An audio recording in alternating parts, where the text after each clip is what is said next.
If you've been telling yourself that you'll get serious about goals when things calm down, if you've been waiting for the perfect moment when you have more time, more money, or less stress, or have you convinced yourself that you just need to handle this one thing first, and then you'll finally focus on what really matters? Maybe you've been saying, oh, I'll start focusing on my business growth once work gets less crazy. Or maybe you'll say, I'll invest in myself once I save up a little bit more money. Or maybe you're like, oh, I'll get my systems together once I handle this family situation. Stop. Just fucking stop. Here's the brutal truth. It's been potentially months or years and you're still waiting. If you keep doing what you're doing, you're still going to be waiting years from now. I'm Nick Ganning. I help business owners end self-sabotage so they can reach their potential. I've got multiple clients making over 100K a month who used to make these same exact excuses before they decided to stop bullshitting themselves. I'm going to be really direct with you. If you genuinely want to grow your business, become a high performer, operate at your potential, have a wider impact, you're going to have to be open to the possibility in this video that you might need a different frame. If you're still sitting here thinking, yeah, I can do this myself, Luke, like just fucking click off. Continue being not where you want to be and having the same issues pop up month over month. Right. Now that you've maybe been like, all right, now this dickhead has stopped calling me out, we can actually get into the brats of the video. So oftentimes when people are in this limiting mindset, it's not oftentimes their fault. It usually comes down to somewhere within the FIRE framework. Now, I'm going to cover this framework a little bit later, but hint, hint, it's the E part of this framework of the roots of self-sabotage. But I want to give you an example that will put this into perspective, because I was out on a run. The big daddy, Tony Robbins, popped up and it gave me the inspiration for this video. So I wanted to talk to you guys about it. So Tony Robbins, as some of you will know, has impacted over 50 million people. He's generated over 7 billion in sales. He owns multiple companies, private jets, private island. And when Tony talks about success, he says something that most people don't want to hit. Now, this story comes from Hernan Cortez. He was a Spanish conquistador who landed in Mexico and then in 1519 with about 600 men to conquer the Aztec Empire. Literally 600 men to conquer the entirety of the Aztec Empire. Now, when Cortez and his men arrived on the shores of Mexico, they were facing this massive, massive empire, right? With a really small force. Think kind of like a Sparta 300 kind of situation. This is Sparta! But instead of trying to motivate these people with speeches, Cortez made this radical decision. He ordered all of their ships to be burnt. With no ships, there was literally no way back home, no escape route, no plan B, no other option. It was either conquer the Aztec Empire or die trying. Now, there was no third option of, let me see how this goes, and with three, if it gets tough. He basically forced total commitment, even because when you know you can't go back, you find ways to move forward that you will never have discovered if you had an easy exit. And Tony uses the same story to illustrate the difference between, oh, I'm interested in changing my life versus I will change my life or die trying. And you'll notice the same intensity with high-performing athletes as well. Those people who are at the top of the game, it's either they're the best or they're not. There's no like, I thought this might be worth it. I thought I should do this, but, I held back a little bit. I had some family stuff go on. So, it's like success or die. And this is why Tony has this literal story right here.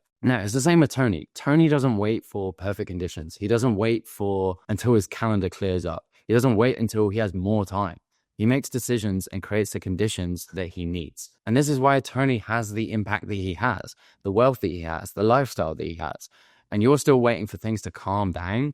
That is not how a high performer thinks. That's not how a high performer has an impact. Have you had a consideration of this? Like, have you thought about all the people that you aren't impacting? Have you thought about the money that's not been making? Have you thought about the carried over stress that's happening because you're not living up to your potential? Like, what short-term things are you saying yes to that are not in alignment with commitment? And I remember having this own experience for myself as well with this similar excuse. And this is back when I was in Colombia about a year ago now. And I was struggling with some of my financial systems for months, but actually I've been struggling with financial systems my entire life. And every time somebody recommended financial advisor, systems, money mindset books, I'd be like, yeah, like I've read the book, like, life is just too busy right now. I don't have my finances fully sorted. So I'll go and try to sort this financial stuff out myself, right? That might be similar to you right now. And I kept making these excuses for months and months and months. And meanwhile, I was teaching other people about systems and productivity. I was working in my business partnership, but I couldn't even get my own financial house in order. Then I was at this mastermind in Colombia, and I was listening to a speaker, and he said one line that literally changed everything for me.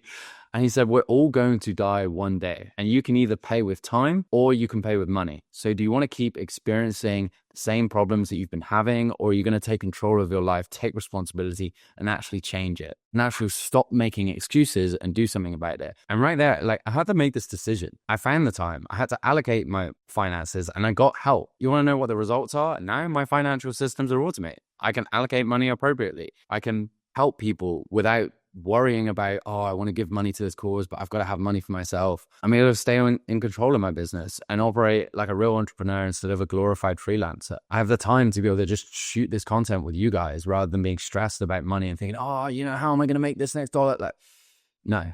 Like, we don't do that. But here's the kicker. Like, I could have genuinely continued struggling with financial systems indefinitely if I'd kept waiting. If I'd been like, oh yeah, like, I'll come back to this when I have a little bit more time, or, when the business starts picking up momentum, then I'm going to get help with this, or, like, this one project is taking me a little bit too long right now. I'll come back to this a little bit later. And this is what we come back to when I talk about the FIRE mechanism. And just for context, this is about 5% of what I teach at a high level. But F stands for false identity. You have convinced yourself you are the busy person who needs perfect conditions to make changes. False identity is basically you are not the version of you that you need to be in order to get to where you want to get to.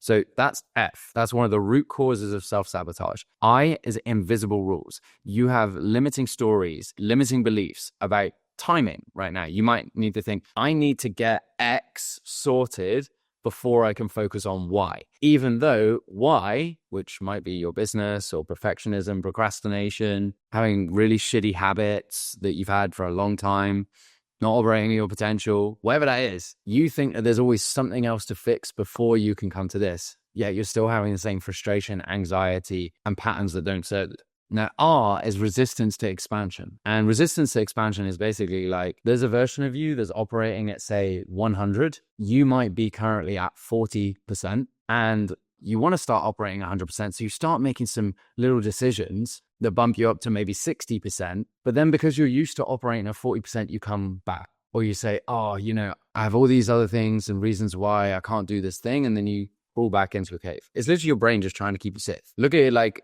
you possibly have a fear underlying of who you'll become if you actually commit and succeed. Like, what if everything changes? Or what if people expect more from you? Or what if as you get more successful, it gets more busy? Or what will people think of you if you actually earn more money and reach your potential? Or will you be able to hold this level of success as you grow? Or you fear like, hey, if I'm more successful and I speed things up, then I'm going to be overwhelmed, and I'm already overwhelmed and I can't focus and I can't do this. This is all just limitations in your mind. And E is excessive control. You're trying to control external circumstances instead of controlling what you can actually control, which is your decisions and your actions. You're not too busy. You are just stuck in a self-sabotaging pattern. And you're using being busy as a respectable excuse because it sounds responsible. Excuses always sound best to the people that make them. Now, let me be really clear and just be totally honest with you. This is what it's actually costing you. We have the stress costs, because every day that you don't address what's really holding you back, you carry that mental weight. That affects your sleep, affects your relationships. Have you considered it affects your decision-making capacity? Have you considered that you're operating from anxiety instead of clarity? You're operating from this fear-based mindset. Have you considered the time that it's costing you? Of everything takes longer because you're operating from chaos instead of systems. And you're spending twice as long to get half the results because you don't have the proper frameworks in place. And have you considered maybe even the opportunity costs of, like, if you want to help 10,000, 50,000, 100,000 people next year, but you keep waiting, it's not going to take you 1 year. It's going to take you 2 years, 3 years, 4 years, 5 years. Are you somebody who likes to compromise on their mission because they can't get out of their own way? Probably not. Yeah, here we are. And we see this all the time in people that self-sabotage who are high performers. They say, oh yeah, I know I can figure this out. And they're a high performer because they've been able to figure out so many things by themselves. But this is where we enter into the season of the most high performing athletes, business owners, anybody that you idolize, they have mentors. That includes Tony Robbins. That includes your Alex Hormozis. It includes your Jim Rohns. Like anybody that you see as someone from an inspiration has mentors, has guidance. And I'm not saying that you're going to necessarily need mine, but I do genuinely give a shit of what happens to you if you're staying in this energy of short-term discomfort of making a change and completely ignoring the long-term pain of staying exactly where you are. Because 5 years from now, if nothing changes, nothing changes. You're going to still be dealing with perfectionism, lack of structure, emotional chaos, and not being able to focus, getting disappointed in yourself, and feeling shame and guilt around the same patterns of not moving as fast as you know that you could have moved. There's probably things that you've achieved, maybe even in the last year, that you could have achieved 3, 4, 5 years ago.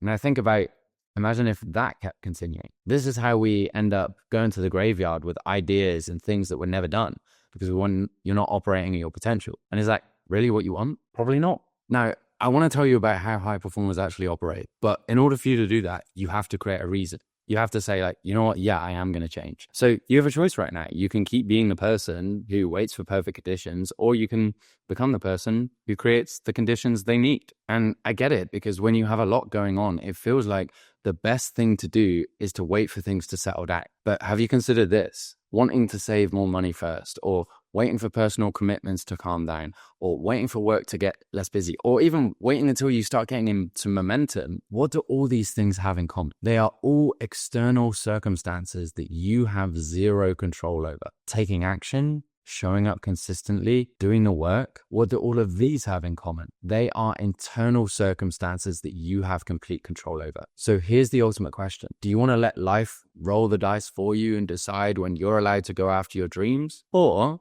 do you want to snatch the dice back, put them in your hands, and finally take control? Because here's what I need you to understand. Your current system is perfectly designed to give you the results you're currently getting. If you keep waiting for the right time, you're going to get exactly what people who wait get, which is fucking nothing. I can imagine that's not what you want. But if you're tired of making excuses, if you're ready to become the person who follows through regardless of circumstances, then this is how high performers actually operate. This is how the people who are helping more people and have real impact, who are building the wealth that gives them the true freedom, who are proud of who they're becoming, who operate from clarity instead of constant overwhelm, who have actually reached their potential. That's happened because they stopped waiting. That's happened because they decided that excuses weren't an option and that they would create their success. Because high performers actually operate like this. They understand that external circumstances will never be perfect. There will always be family drama, financial pressures, work stress, unexpected challenges. Literally look at the fucking news. Like how many constant there's this problem, war here, this going on. Like there's always external things going on. But high performers control what they can control, which is their decisions, their commitments, their actions, and their growth. They get help and expertise instead of paying with years of time and frustration. They invest in systems and support instead of staying stuck in the same patterns. And most importantly, they become the person who follows through regardless of circumstances. They become the person who acts when it matters, not when it's convenient or they feel like it. So here's what I need you to do right now. And this is the same thing that helped me change my life when I had some systems going wrong. I want to give you an opportunity to not wait for permission, to not wait for the perfect timing, to not wait for life to get easier. And I want you to figure out your reason to change, not your reason to wait, but your reason to change right now despite everything else going on. Because ultimately, what's it going to cost you if you're still in the same place next year? Or if it takes you an extra 5 months to deliver on the project when you know you could have done it in a couple months? What opportunities will you miss? Like what impact won't you have? What person won't you become? And then ask yourself, what's it going to take for you to finally stop making excuses and making moves? Because on this channel, I can give you all the frameworks in the world. But until you decide what you're done with, which is your own bullshit, nothing changes. You don't step into the high performer that you know you can be. And I would hate to see that for you. The choice is always yours, but choose knowing that every day you wait is a day you can't get back. Indecision is also a decision. Your potential is waiting. The question is, are you? So that said, if you haven't subscribed to my channel already, then make sure to go and do that. Drop a comment about what resonated most with you in this video. And please go and share this with somebody that you know and love. We only grow by your support. So if this resonated, if this landed, if you have somebody else that you know in your space who's making some excuses, who's doing whatever, I want you to send this video. Be bold, because I know you give a shit about the people around you. Peace and love. Bye.